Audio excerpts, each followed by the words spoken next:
Hello dancers, my name is Dana and I'm a doctor of physical therapist and a Latin dance medicine specialist. Today we're going to do a sequence that will help you to open up your upper back, which is going to help you when you're doing when you're trying to initiate your body roll, but more importantly will help you to make your dips better, and instead of using your neck or hinging from your back, will allow you to better articulate your spine and will allow you to do your dips in a safer way to your spine. So I hope you enjoy the next sequence.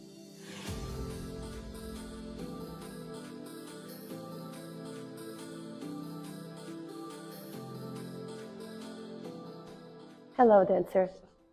So we're going to start in a cross-legged position, and we're going to start with a few deep breaths. We're going to breathe into the nose, expand your lungs, and then exhale through the mouth. We're going to do that 2 more times. Breathe in and breathe out. 1 more time. Inhale and exhale. Now we're going to make sure that our arms are landing on the knees, and then slowly we're going to use the arms in order to expand the rib cage and take your chest forward, and then slowly bring it back. So what I do, I use the resistance against the knees in order to bring the chest forward, and then slowly I bring the chest back. So by pushing my arms against the knees, I get more of that leverage to extend my back, my upper back, and then I go back. I can make it a little higher or more increased by inhale, and then exhale, let it go. Just to warm up the upper back, especially if you're sitting all day. Inhale, allow your chest to expand. In the seated position, we do have the advantage of the pelvic stay stable, so we don't need to worry as much about compensation from the low back, though you do want to make sure you're not moving just the pelvic. Let's do 2 more. Bring your chest back, and then use your arms against your knees to expand and take your upper back into more extension. Let's do 1 more. And then go back up. Good. Stay in a seated position. Take your arms behind your head. I'm going to stay like that so you can see. And then see if you can gaze up. And then as you gaze up, you're going to feel a stretch into your upper back. And then slowly curl your spine. Probably curling your spine will feel a little easier because we have more access to that in our body. And then slowly try to extend your back, maybe gaze up. Really feel like your back is elongated and you support your head with your arms. And then slowly bring it back. We'll do that 2 more times. We're going to go up and over and really make sure you're sitting on your seat bone. And then slowly back. 1 more, go all the way up, extend. And let go. Good. So hopefully you're feeling your upper back is a little warmed up. We're going to take that motion and go into hands and knees. So in hands and knees position, we're going to try to create the same motion. Now, because our pelvic is going to be now not stable, it's going to be a little more challenging to make that movement just from your upper back. But let's try. We're going to try to extend that chest and really imagine that you're bringing your collarbones forward, and then we're going to round, and that's different than this. We really try to create the motion from your upper back. We're going to extend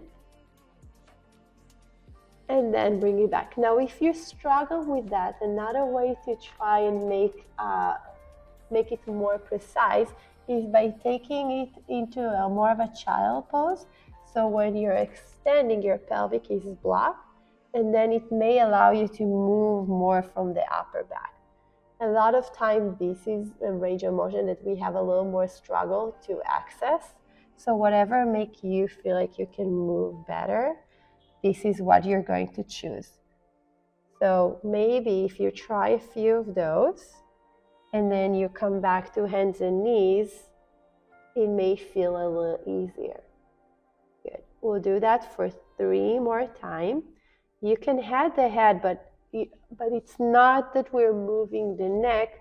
We really try to facilitate the motion from your upper back. Good. Last one. And relax. From here, we're going to just take a stretch. We're going to open up into the rib cage, gaze up.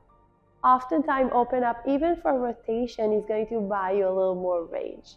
And then take it back. We're going to switch side. Bring your arm into the middle and switch. Good. One side may feel a little tighter than the other. That's totally normal. And open. And switch. And open. And switch. Coming back to our hands and knees, we're going to try to mix and match the cat-cow. So we're going to try to open the spine and then curl. And then we're going to try to open the tailbone. So we really try to differentiate between them and curl and back to center. Again, we try to upper back open and then curl. And then tailbone is opening up and then curl. Good. One more time. So we try to curl the upper back and open and then curl the tailbone and bring it in. So this is a challenging task because it does require us to coordinate the upper body and the lower body. But when we talk about rolling and body movement, we really want to be able to move one segment of the body on the other. So let's go into a kneeling position. And now we're going to take the arms behind the head. So in that position, we have a little bit more freedom in the back. And we're going to try to really open up. And then bring it back center. 2 more times. Open up. And center. And open up.